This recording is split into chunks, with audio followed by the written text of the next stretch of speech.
By now you know what to expect from a John Wick movie. I thought the franchise was losing a little momentum in Chapter 3, so I was worried this could be disappointing. It's not. It's even more on steroids than any Wick before. Even close to 3 hours doesn't feel too long, which is very special for an action movie. This franchise has set new standards. If anybody says a movie is good like John Wick, it better effing be. The set pieces, as everyone mentioned before, are really insane this time. The Tokyo scenery with illuminated cherry blossoms was beautiful.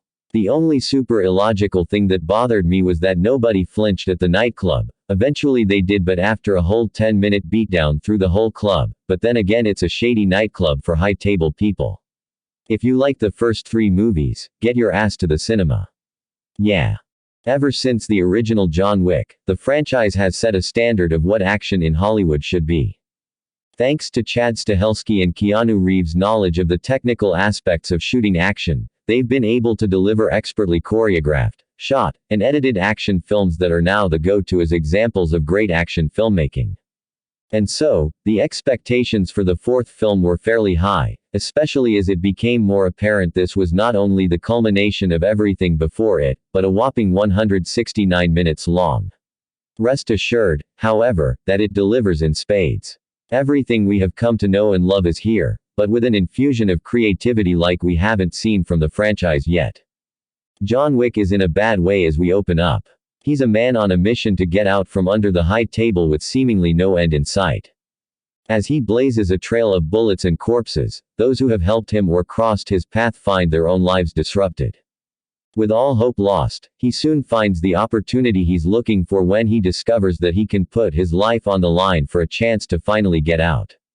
The film brings with it a whole host of new characters, including Donnie Yen's Kane, Shamir Anderson's Tracker, Hiroyuki Sanada's Shimazu, Rina Sawayama in a fantastic big screen debut, Akira, Scott Adkins' Killa, and of course Bill Skarsgård as new villain Marquis.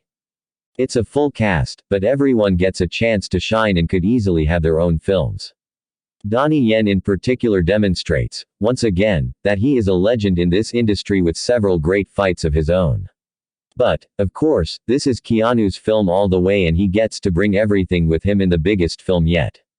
Covering 4 continents, we get fights on a massive set of stairs, fights in the middle of traffic, at one of the coolest looking hotels ever shown on screen, and so on. The fighting, of course, is exceptional, and it brings nunchakus, dogs, throwing stars, swords, guns, and so much more.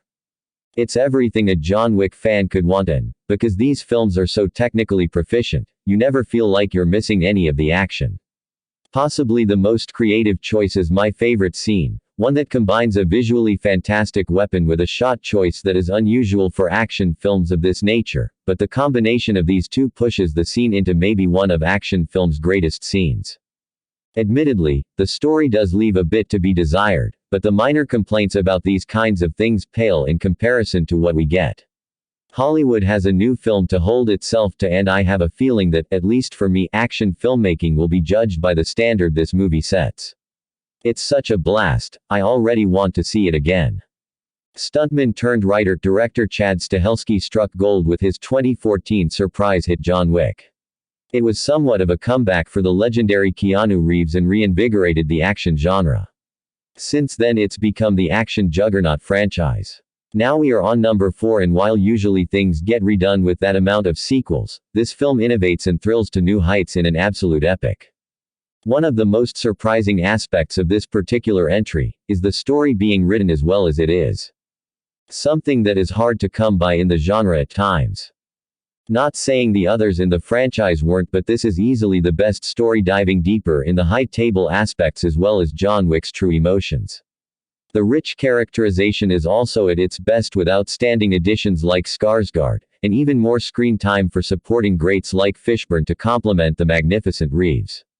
Rip Lance Reddick. It's nice to have such substance amongst the endless high-octane ballistic visuals. Speaking of ballistic, this movie goes more all out than any I've seen for insanely well-crafted choreographed shootout and fight scenes. Just when you thought you've seen it all, Stahelski, Reeves prove their action minds are ever evolving. These guys were born to make action movies together. The extremely vibrant colors and plethora of locations is also a feast for the eyes. The sharp atmospheric imagery creates the ultimate backdrop for not only the action but also just the dialogue. The sound is also top-notch and perfectly complements the intensity. It's just an absolute sensory journey that you don't get in too many action films aside from the Wick genre. Overall, the limitless and outrageous action alone is nothing like we've seen before for the genre or just cinema in general. But also this rich, unique story may only build Wick's timeless character for more films in the future, which at this moment will be welcomed. John Wick. Chapter 4 picks up where Chapter 3, Parabellum, left off. As has been the tradition in the sequels to this beloved martial arts action franchise, the action starts from the very inception of the film's opening, and lasts until the curtain falls. JW4 is no exception to that rule. What it does do is improve on the prior installment, and solidify Keanu Reeves as the greatest martial arts action star of all time. If you don't accept that notion, then you must accept the fact that it solidifies Reeves and director Chad Stahelski as the greatest martial arts action pairing of modern times. The film opens in New York City, the home of the notorious Continental Hotel, and takes us to Osaka, Japan, Paris, France, and Berlin, Germany. Each of those cities plays a major role in Reeves' quest to seek revenge against the High Table for the acts outlined in the prior films, and to seek his unconditional freedom from service to their order. As the story unfolds, we learn a bit more about Wick's past and upbringing than we did in the prior films, but not enough to get bogged down in. He uses his connections to his past, and the help of some old friends to find a path to level the playing field with the High Table's emissary, the Marquis, played masterfully by Bill Skarsgård.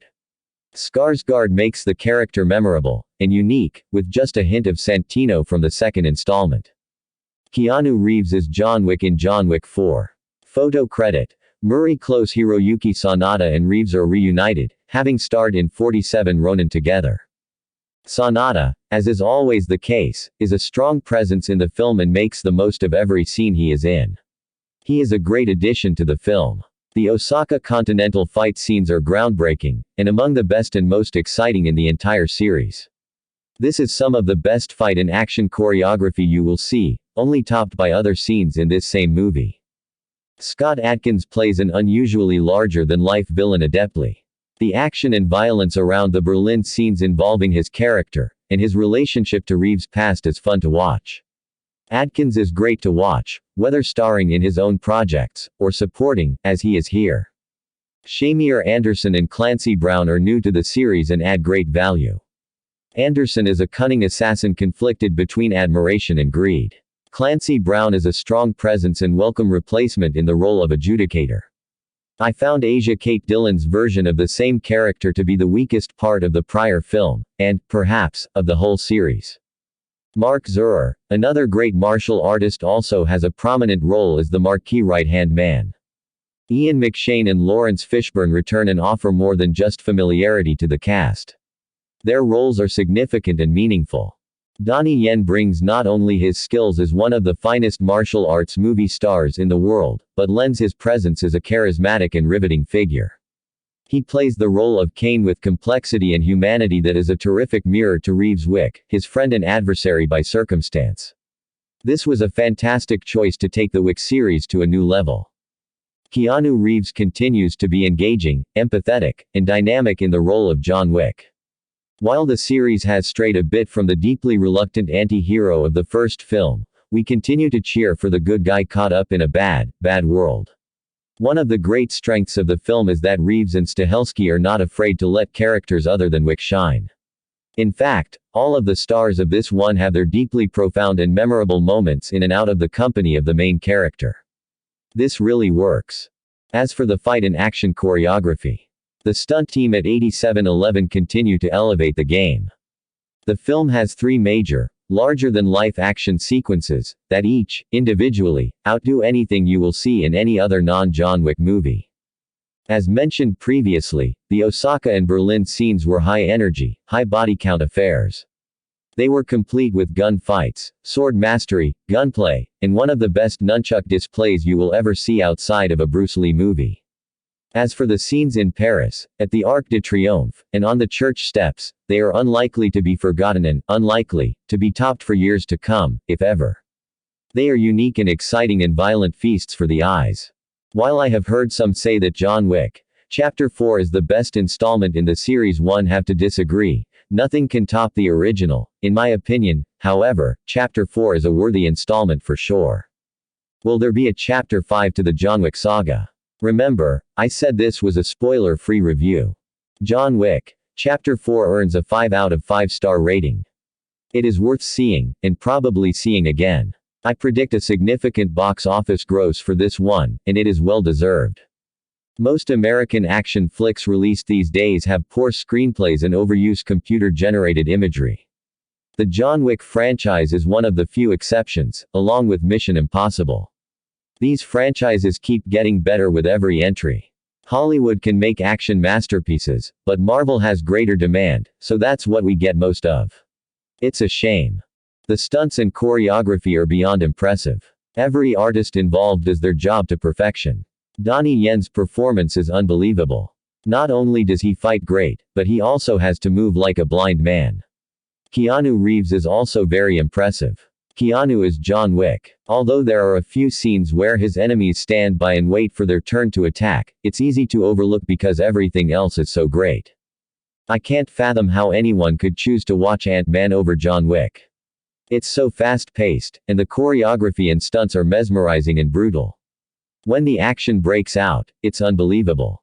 It's hard to explain, you have to see it. Why watch a computer-generated superhero fly around when you can witness Reeves and Yen engage in a genuine and thrilling fight? May or may not count as a spoiler, but John Wick piled up more of a body count than Jason Voorhees. Sure, different genre, yet both great killing machines.